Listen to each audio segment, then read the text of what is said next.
কাঁথিকে কাজ করতে আসার সময় দুটা বাসে আমাকে গোটা রাস্তায় এইভাবে দাঁড়ায় দাঁড়ায় আসতে হবে, আর এত ভেজালের মধ্যে কোনো জীবনে ভাবিছিলেন না খুড়ারা। তাহলে চলো খুড়ারা আজকে চেঙ্গা ফাটা মিনি ব্লগটা প্রথম দিন শুরু করা যাক। সকালে 4 মাস ঘুমনু উঠি 1997 সালের বেরাসটা দিন করে লাল হয়ে যাবো দাঁতকে সেই লেভেলের ঘুষিন চকচকা করাইলেন।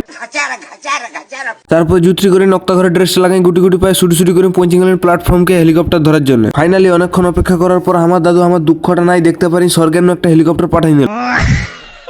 হেলিকপ্টারটা আসতেই চাপিং দেখছি না শালা গাদে ভেজাল, মনে হচ্ছে আজকে আর বসার জন্য সিট পাবো না। একটু শরীর খারাপ ঠান্ডা ফান্ডা লাগিয়েছে, মাথা ফাথা ব্যথা করছে আর ভেজাল দেখো গাদি আরো বিটিছানা উঠে যাবো। ফাইনালি ভাই খড়িকা পৌঁছিবার পর একটা পিছনের সিট পাইলেন, তো শালা সিটটাই কি বসবে যখন গাড়ি চালাচ্ছেন কোমর মোমর ভাঙি নেবে। তারপরে সাতাই বুড়ির পিছনে বসি কোমর মোমর নাই ভাঙি করি। ফাইনালি 1 ঘন্টার পর পৌঁছে গেলেন কেশাড়ি ছকে নামি করে হাঁটি হাঁটি চলে এলেন দীঘা লাইনের বাস ধরবো বলে। আর এইখানে দেখছি যে সভাটা হয়েছে, তা আমি আসছি সভা করতে। ফাইনালি ভাই অনেকক্ষণ অপেক্ষা করার পর একটা হেলিকপ্টার আইলো, তো হেলিকপ্টারে চাপিং দেখছি না শালা গাদে ভিড় হয়েছে। কি আর করবে বলো, ভাগ্যটাই খারাপ। সকাল যে হেলিকপ্টারে চাপছেন সেই হেলিকপ্টারে ভিড় আর বসার জন্য জায়গা পাচ্ছিনি। ফাইনালি ভাই বগলের গন্ধ শুনতে শুনতে খড়গপুর বাইপাস পৌঁছিলেন। খড়গপুর বাইপাস পৌঁছে হাঁটি হাঁটি চলে আইলেন মেট্রো স্টেশনকে, মেট্রো ধরবো বলে রসুলপুর যাওয়ার জন্য। 4 মার করে আসতে একটা পাতাল রেল পাই গেলেন, আর লেট নাই 4 মার পাতাল রেলটা বসি। তারপর রসুলপুর পৌঁছিতে মেট্রো ড্রাইভারটাকে 50 টাকা লোড ঘুষ দিতে বলছে। 50 টাকা আমার কাছে খুচরা নেই, 20 টাকা দেয়। আমার কাছে খুচরা ছিল না, তো মেট্রো ড্রাইভারটার কাছে খুচরা নিয়ে নিলেন গাড়ি ছাড়াই। মেট্রো বালাটাকে ঘুষ দেওয়া হয়ে যেতে সোজা হাঁটি হাঁটি চলে এলেন আর একটা মেট্রো ধরে যাবো বলে। এখনো কায়ে আছে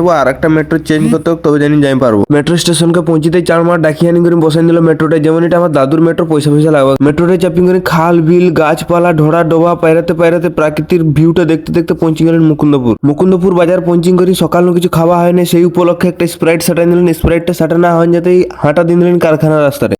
মুকুন্দপুরের লোকাল হাইওয়ে নাম্বার হচ্ছে NH 365টা ধরে হাঁটতে হাঁটতে 5 মিনিট হাঁটার পর পৌঁছে গেলেন ফাইনালি শোরুম। তারপর শোরুম পৌঁছে গেলে মিনি ব্লগটা করে দিলেন এইখানেই শেষ। তোমাদের সঙ্গে দেখা আছে নতুন একটা ব্লগে, ততক্ষণ ভালো থাকো, সুস্থ থাকো এবং পরিবারকে সুস্থ রাখো। জয় হিন্দ।